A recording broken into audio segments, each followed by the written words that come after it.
Just give me 3 minutes and I'll break the chains locking you in your business. You've built a business to buy freedom, but instead you built yourself a job that you can't quit. You're working 70-hour weeks, answering Slack messages at dinner, and if you took a vacation, everything would fall apart. You're not a business owner, you're a prisoner.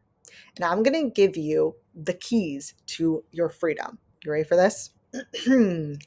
I'm Amanda, and as a CMO who's built and scaled multiple teams, I've watched brilliant entrepreneurs trap themselves in businesses that should be running without them. The problem isn't your work ethic, it's that you never learned how to properly delegate. So here's the framework that sets you free.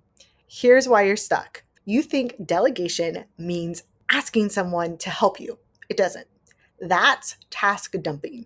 And it's why your team keeps coming back with questions, mistakes, and half finished work that you end up redoing yourself and becoming insanely frustrated. So, real delegation means transferring ownership. And most entrepreneurs have never done this once in their entire business. You're not delegating, you're just spreading overwhelm around. So, here's my framework. You ready for this? So here's the framework. It's 3 steps. And if you actually do this, you'll get back around 20 hours in your week. Does that sound good to you? Sounds good to me. All right. So step 1, identify your prison tasks. These are the reoccurring things only you do that don't require your specific genius. I'm talking about updating spreadsheets, scheduling posts, responding to customer service emails, and managing your calendar. Make a list right now. Do it. What are your daily tasks that someone else could do with a checklist? Here's the test. If you can document it in a Loom video, it doesn't need you.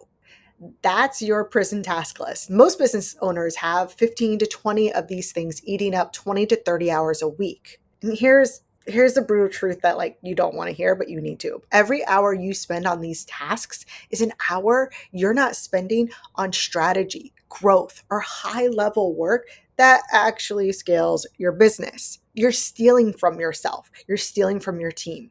Step 2, transfer ownership, not tasks. This is where literally everyone screws up. You can't just say, hey, start handling customer service emails and then disappear.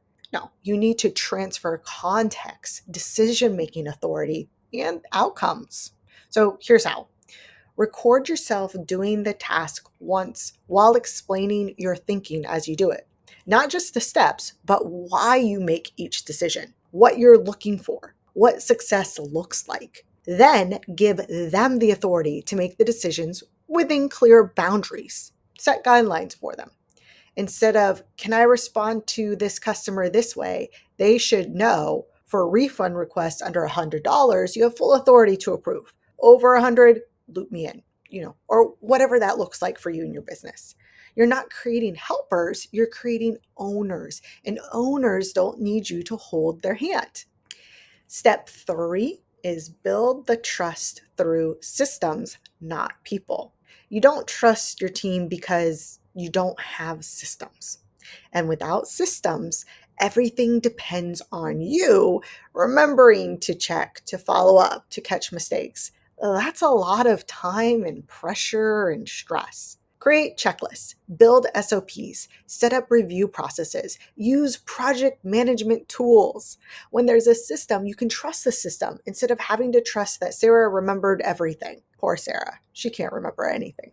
And here's the magic part. Once you have systems, people become replaceable. Not in a bad way, but in a freedom way. You're not dependent on one person having all the knowledge in their head. The business can run without you, and you're not being held prisoner by an employee or a marketing team or somebody else. So do these 3 things this week. Document 5 prison tasks, transfer ownership of 1 with full context and authority, and build 1 system that removes you from that loop. That's how you break the chains. Hallelujah. That's how you go from business owner to actual CEO. Hit subscribe if you want more of this and go get your time back. I'm Amanda Catarzi, and I'll see you next time. Bye.